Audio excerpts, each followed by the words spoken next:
Tall Pines MP Leslie Miller dismissed the union representing Sandals employees like only he could.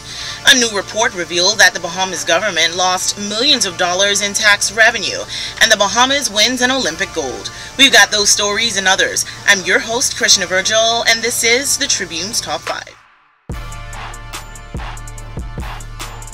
The union's role in the termination of 600 Sandals Royal Bahamian Resort employees has at least one member of parliament heated, so much so that he didn't hold back any words in an interview with the Tribune. Tall Pines MP Leslie Miller on Tuesday railed against the tactics of the Bahamas Maintenance and Allied Workers Union, saying the BHMAWU held a gun to the head of Sandals Royal Bahamian Resort executives and is now reaping what it has sown with the unfortunate job losses of more than 600 resort employees.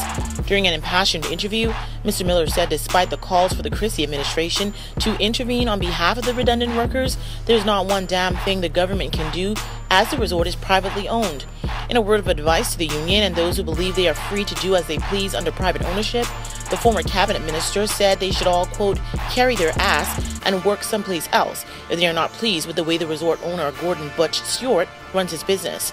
Asked if he believed the union's July protest, which involved parking heavy-duty trucks in the road to block off sections of West Bay Street in their sandals, had anything to do with the redundancies, Mr. Miller said, quote, absolutely. When he was contacted, Mr. Miller told the Tribune, quote, what spurred the man to do what he did, sending all those people home, is those big trucks. Because you are a foreigner, that don't make you any less than a Bahamian. Sandals is not the government's property. It isn't BEC or water and sewage, or any government-ran place. As the union, it should not have done what it did to embarrass the executives of the hotel. It was not right, and it was not the proper thing to do, end quote. In response, Bahamas Electrical Workers Union President Paul Maynard called on union members in Mr. Miller's constituency to vote him out. While the Christie administration stuck to its guns and moved ahead with the passage of the National Health Insurance Bill on Monday, Free National Movement Senator Dwayne Sands was not impressed. He told reporters on Wednesday that Bahamians were set to receive beer and peanuts and not the champagne and caviar that the government promised with NHI. The prominent surgeon said with around 7 months until the 2017 general election, the government sees implementing the healthcare scheme as, quote, politically necessary. The F&M senator said that while he would like to endorse NHI, he is unable to do so because there are too many unknowns and moving parts, which is proof that the initiative is not ready to be rolled out.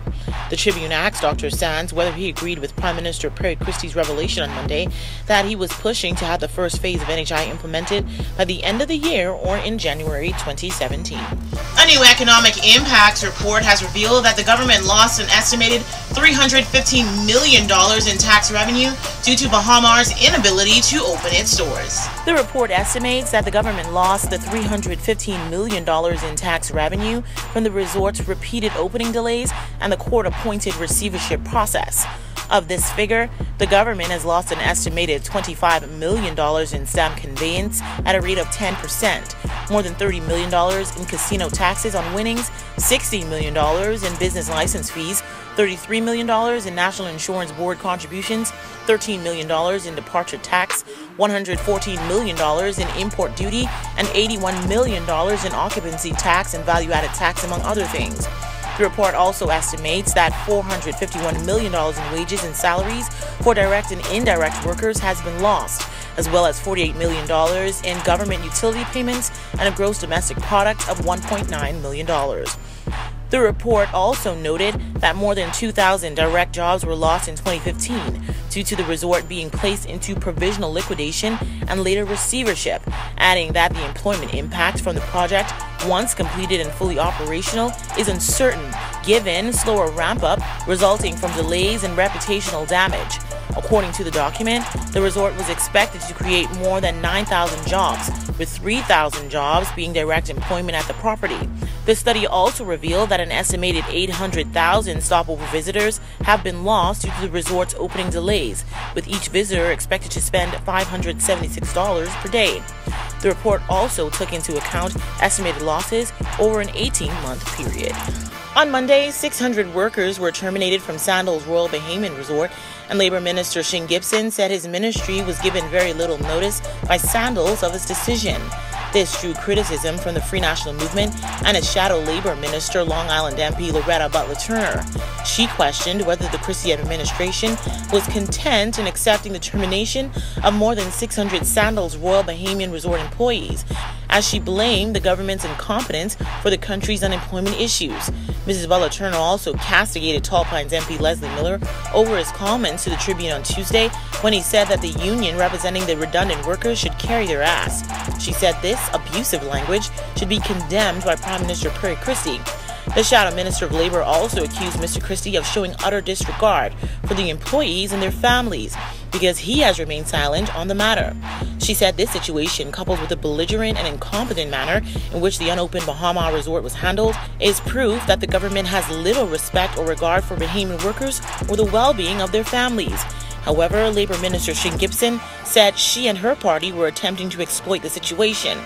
While the opposition party plays politics with the lives of the redundant workers, Mr. Gibson said the government is trying to get as many of them as possible rehired by Sandals.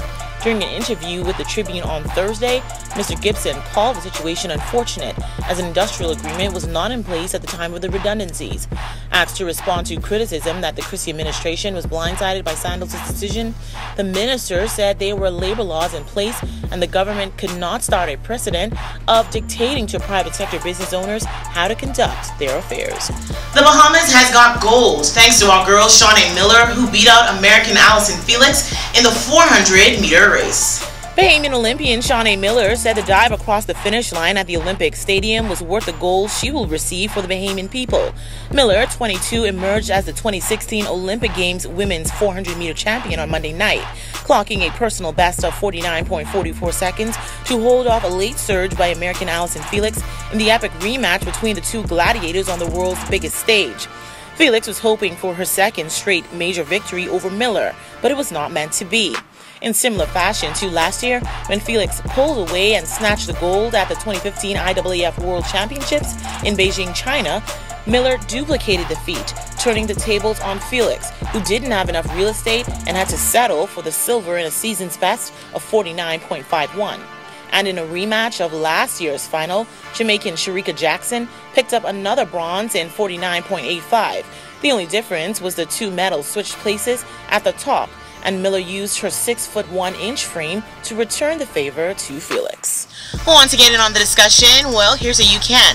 Just log on to our website at www.tribune242.com, like us on Facebook, the Tribune News Network, send us a tweet at Tribune242, or subscribe to our YouTube page, Tribune242.